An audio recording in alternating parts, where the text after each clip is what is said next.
आज मोदी जी ने किसानों को 1600 करोड़ रुपए देने की बात की है और ये भी कहा है कि वो किसानों के साथ बात करने के लिए तैयार है।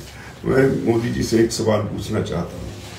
किसान, जिसको आप अन्नदाता कहते हो, जो इस देश की 86% पॉपुलेशन को रोजगार देता है, उसके लिए आपके पास सिर्फ 1600 करोड़ है।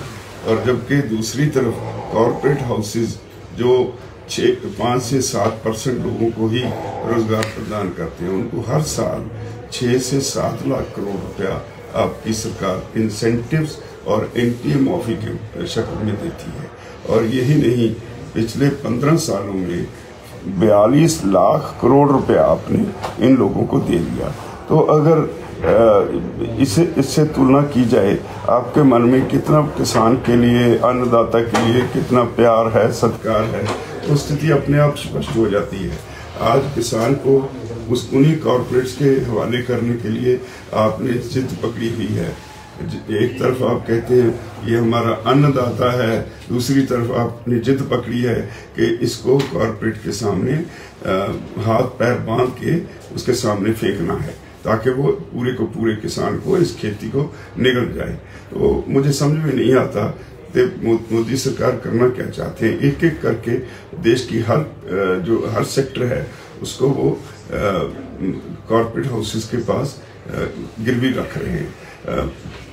तेल सेक्टर में अंबानी, डिफेंस सेक्टर में अंबानी, कम्युनिकेशन में बीएसएनएल से लाइसेंस लेके और उसी बीएसएनएल को खाने वाली कम्युनिकेशन सेक्टर को अंबानी, कोल सेक्टर में अडानी, रेलवेज में अडानी, एयरपोर्ट्स में अडानी, तो अब खेती सेक्टर में भी अडानी।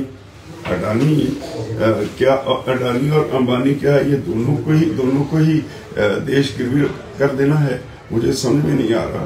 कोई कभी आज़ादी से पहले कभी हुआ था कि ईस्ट इंडिया कंपनी गुजरात से आके सेटल हुई कलकत्ता, तो धीरे धीरे उसने अपने पैर जमाए और देश को गुलाम बना लिया।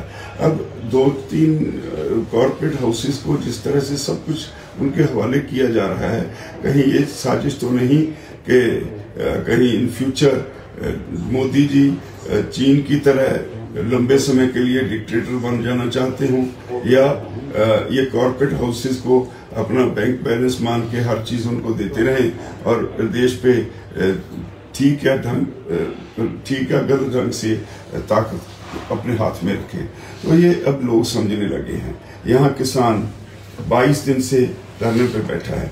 दुनिया का सबसे बड़ा और सबसे पीसफुल लाखों लोगों का ये आंदोलन, जिसने दुनिया के फ्यूचर के लिए रिकॉर्ड्स कायम किए हैं, तो ऐसे आंदोलन के लिए अगर मोदी जी के पास बैठकर बात सुनने का समय नहीं, तो जो मोदी जी कहते हैं कि हमारा देश दुनिया की सबसे बड़ी डेमोक्रेसी है, तो मैं इसको सूडो डेमोक्रेसी से आगे कुछ नहीं समझता। अगर लोगों की बात है तो सरकारें हर जगह, बाहर के दुनिया में भी हमने देखा है कि 2 दिन 4 दिन ऐसे प्रोटेस्ट होते हैं और सरकार या तो पदवी छोड़ जाती है या लोगों की बात मान लेती है। तो यहाँ तो बाबा आला ही निराला है। मोदी जी बड़े बड़े लच्छेदार भाषण देते हैं, लोगों को बहकाने के लिए झूठ के बड़े बड़े लच्छेदार शगुफे छोड़ते हैं, तो उसमें से निकलने के लिए आम आदमी के लिए कुछ नहीं होता। क्या ये मोदी जी स्पष्ट करेंगे कि जो उन्होंने ये तीनों कानून बनाए हैं, ये सीधी कॉन्स्टिट्यूशन की वायलेशन है? उस कॉन्स्टिट्यूशन की वायलेशन है जिसकी शर्त लेके वो प्रधानमंत्री बने। उस कॉन्स्टिट्यूशन की वायलेशन है जिसमें एग्रीकल्चर, हेल्थ और एजुकेशन तीनों स्टेट सब्जेक्ट हैं। धीरे धीरे एक एक करके स्टेट से एक एक सब्जेक्ट छीना जा रहा है। एजुकेशन केंद्र के पास, हेल्थ केंद्र के पास, अब एग्रीकल्चर को भी टेढ़े ढंग से अपने हाथों में लेना चाहते हैं। और बड़ा स्पष्ट है, लोगों को बहुत देर मूर्ख आप नहीं बना सकते। यहाँ जो लोग बैठे हैं और जो पीछे जो लोग हर जगह विरोध कर रहे हैं, वो समझने लगे हैं। यहाँ का व्यापारी, यहाँ का हर वर्ग ये समझने लगा है कि आप किस तरफ जाने वाले हैं। मैं एक बात स्पष्ट कर दूं कि ये लोग पक्का मन बना के आए हुए हैं, यहीं बैठेंगे, ये पीसफुल थे, पीसफुल हैं, पीसफुल रहेंगे। और सरकार के पास इन लोगों को उठाने के लिए और कोई चारा नहीं। आपने तो ये सुप्रीम कोर्ट का भी ड्रामा करके देख लिया। हम तो सुप्रीम कोर्ट गए नहीं, हमें कोई नोटिस हुआ नहीं, पता नहीं उसमें क्या क्या आपने पैंतरे बदले, लेकिन उसके बावजूद सुप्रीम कोर्ट ने आपको कह दिया कि पीसफुल प्रोटेस्ट करने वाले किसानों को जबरदस्ती उठाया नहीं जा सकता और पुलिस को भी कोई अधिकार नहीं कि पीसफुल किसानों पे को किसी तरह का वायलेंट एक्शन कर सके। और बड़ा स्पष्ट है, लोगों को बहुत देर मूर्ख आप नहीं बना सकते। यहाँ जो लोग बैठे हैं और जो पीछे जो लोग हर जगह विरोध कर रहे हैं, वो समझने लगे हैं, यहाँ का व्यापारी, यहाँ का हर वर्ग ये समझने लगा है कि आप किस तरफ जाने वाले हैं। मैं एक बात स्पष्ट कर दूं कि ये लोग पक्का मन बना के आए हुए हैं, यहीं बैठेंगे, ये पीसफुल थे, पीसफुल हैं, पीसफुल रहेंगे। और सरकार के पास इन लोगों को उठाने के लिए और कोई चारा नहीं।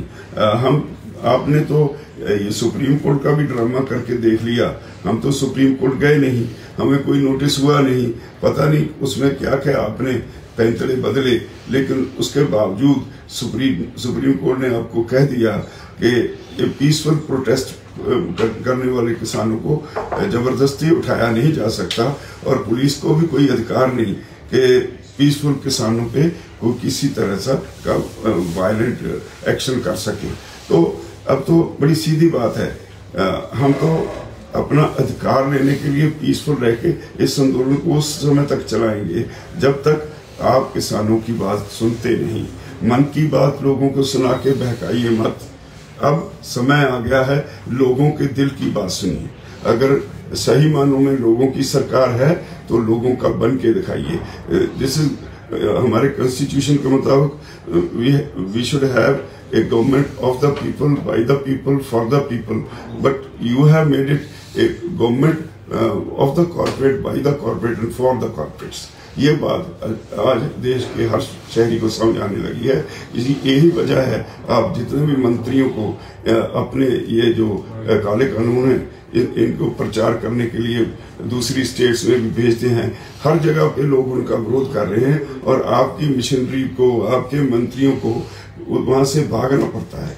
कृपया हमारी निवेदन है, इस देश के हालात को ठीक रखने के लिए, इस देश की आर्थिकता को बचाने के लिए रियल टर्म्स में सोचना बंद कीजिए, हवाई बातें छोड़िए, इस देश के गरीब का ख्याल कीजिए, किसान का ख्याल कीजिए, इस देश के कर्मचारी का ख्याल कीजिए, व्यापारी का ख्याल कीजिए।